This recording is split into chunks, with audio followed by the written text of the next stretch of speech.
Greetings, everyone. Core here, and time for another midnight review.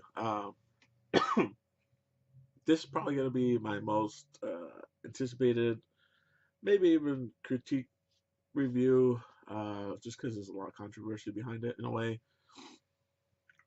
So we went to go see Captain Marvel, the latest and first Marvel MCU movie this year for 2019, and it was really good. I liked it. It definitely does have it's it's weird now that these MCU movies, especially being a movie that comes after, Infinity War and Ant Man, and just after 11 years of Marvel movies, to have the first female-led Marvel movie. Well, in the MCU, because of course there was technically Elektra, and I think there was another one before that. I just can't think of it right now. But yeah, so first off, Captain Marvel is a great movie. Definitely, I would say worth your money. It's not gonna be the weakest of the MCU movies if I had to rank them. It feels more like a Iron Man 2 than like a Iron Man 1. It's not as uh I guess because just the placement where it's at, it's introducing this character, like I said, after 11 years and what, 30 movies probably? No, that's not, probably like a couple dozen a couple dozen movies. And it's a little late to the party, but overall it does a really good job. I do like the setting that it takes place in the 90s, which is 95, I believe, because they do make a time frame of when it should take place, which is pretty hilarious because that's pretty much when I was a kid. And seeing all these things just brought a lot of nostalgia back, which I think is going to be for a lot of other people too, is going to happen.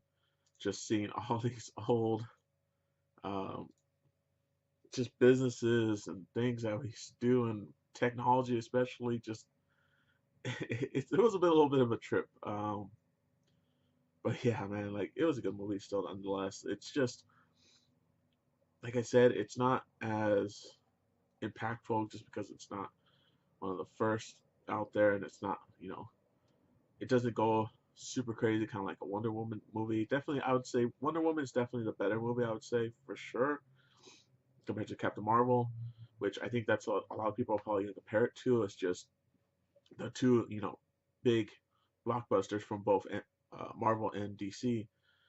How do they compare? Which it's a little hard to compare just because yeah, you could just compare it straight, you know, for what you get, but it is different because I mean, actually in a couple of ways it actually is kind of similar, but then again it's different as far as the character, just because it's a little different as far as how their culture was before they start, coming into the regular world, the regular Earth, I should say, not just the world, especially the time that they come into where uh, Wonder Woman set during World War I, and Captain Marvel set during the mid 90s. So it's a little different there. So you're gonna get that, and there's no real, love interest like in Wonder Woman. So it's a little different there.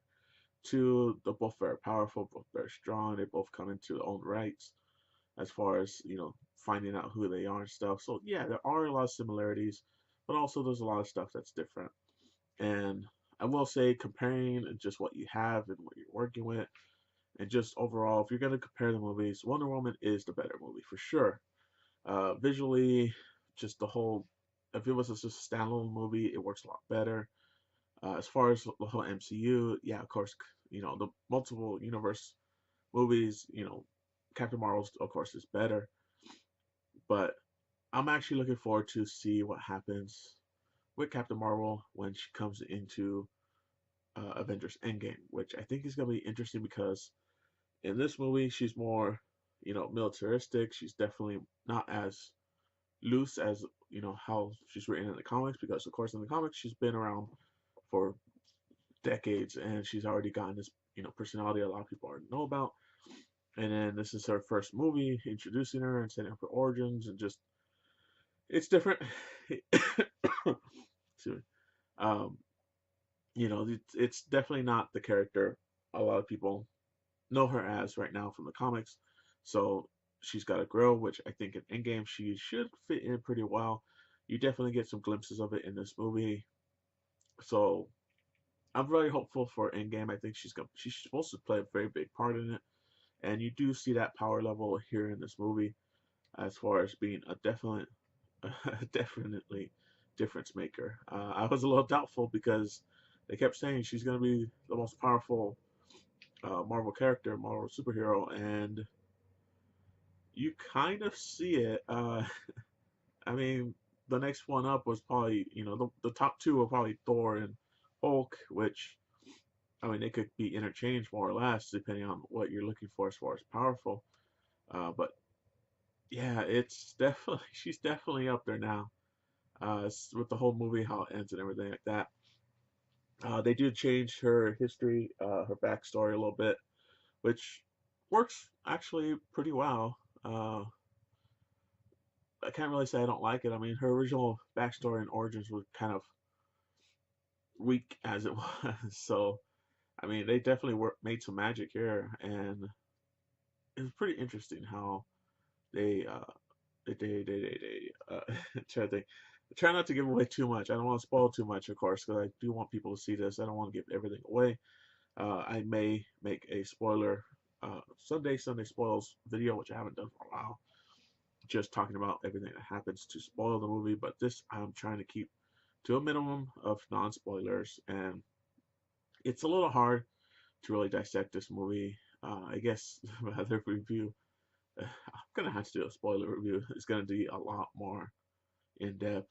Probably think it over for the next day or two just to really get some good thoughts out there. But I gotta see how this one fits with me because coming out of it, yeah, it's a good movie.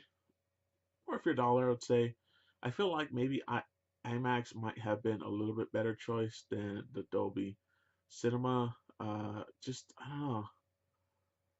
I mean, the sounds were pretty awesome, but I just feel like IMAX. After seeing Aquaman in IMAX, I might start watching these in IMAX instead of Dolby Cinema, or at least going to a bigger Dolby Cinema because there is a difference from a big Dolby Cinema to a smaller venue, which I usually go to the smaller one just because it's closer. But I might have to start going to the bigger one just to get the better impact and stuff. But it's still a great movie. All the characters, all the CG and stuff to make them look younger because Samuel Jackson, Nick Fury's in here. We got Coulson back again. They make them look younger. It's a little. It's not as uncanny valley as some older like some other movies where they make them look younger. It actually blends it pretty well. They For some reason when I got my magazine of Entertainment Weekly, it had when they had the cover of Captain Marvel and Samuel Jackson's Nick Fury, he just looked like a totally different actor. I'm sure they used, I don't know, I think they did have Samuel Jackson act and everything, and then they just reduced, made him look younger. But man, like that cover photo was just horrible. Like it looked like a different actor completely. Like it did not look like Samuel Jackson, even a younger version. Like it just didn't.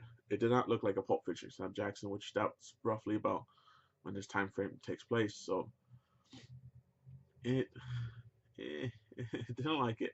Didn't put my hopes up seeing this movie, but after watching it, it's like I said, I don't want to spoil too much, but yeah, man, it's okay. Not the best, not the weakest. It's definitely in that middle. It definitely gets its job, the job done. It has some very cool visuals, some really cool fight scenes. It has some good humor as well. Even a couple little backstories here and there, just to draw out the universe a little bit more. Which I was surprised, but then also I was like, they kind of did that before, and it works overall. Uh, I guess I was looking for this more. I had an idea of what was going to happen, and it didn't come true, unfortunately. Which I think if my idea came true, it would have been really badass. But I guess they didn't go with that version. So it's still a very good movie. I know I keep saying that. I guess I am kind of trying to convince myself a little bit, but it is, and I just hope it doesn't get too much controversy because it's just ridiculous. We shouldn't be. It's a movie. Like, what controversy should there be? It's a movie. It's created. It's not real. It's based on a comic book that's decades old and a character. It's so why are people getting all you know uppity about it? But I don't know. We'll see what happens with that. But most likely, I'll probably do a spoiler video probably this weekend. We'll see how I feel. But until next time, which next video won't be for a couple of weeks. At the end of March, we have Dumbo, which hmm, there was a new trailer when I went to go see it, Captain Marvel, but uh, I'm gonna see it. Uh, Dumbo was one of those animated movies I saw when I was a kid, and it sticks in my head a lot. So it's definitely part of my upbringing. But man, these trailers are not helping it at all. I mean, granted, it's a live action Dumbo movie does seem like a tall, daunting task, even for Tim Burton. So we'll see what happens. But till next time, guys. Later.